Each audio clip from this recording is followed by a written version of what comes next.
On découvre ensemble l'histoire de l'Isle-Adam dans le 95. Pendant le trajet, abonnez-vous, likez, commentez pour soutenir mon travail.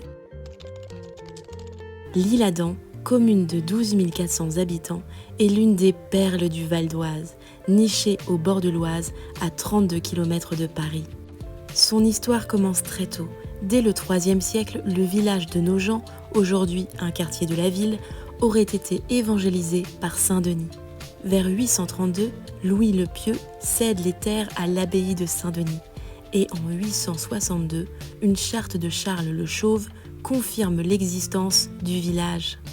Dès le IXe siècle, les raids vikings entraînent la construction d'un premier fort sur l'île du Prieuré. Mais il est détruit en 885. Le château est reconstruit en pierre peu après. En 1014, le roi confie l'île au seigneur Adam de Moussy, qui fonde un prieuré et donne son nom à la ville. Ses descendants, les chevaliers de l'île, marquent le territoire pendant 3 siècles. Ils fondent des abbayes, partent en croisade et la ville devient une châtellenie influente du Vexin. Au XIVe siècle, la lignée originelle s'éteint.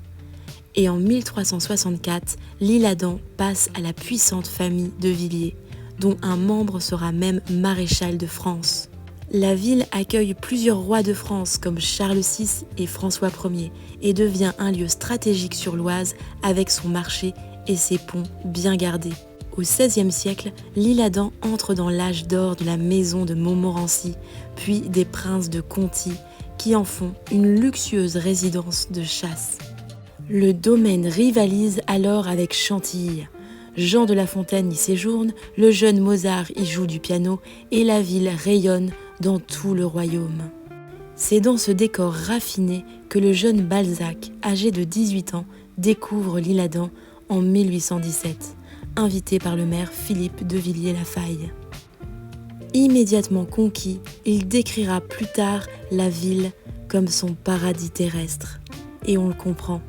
Aujourd'hui encore, l'Isle-Adam offre des promenades merveilleuses partout où l'on se trouve.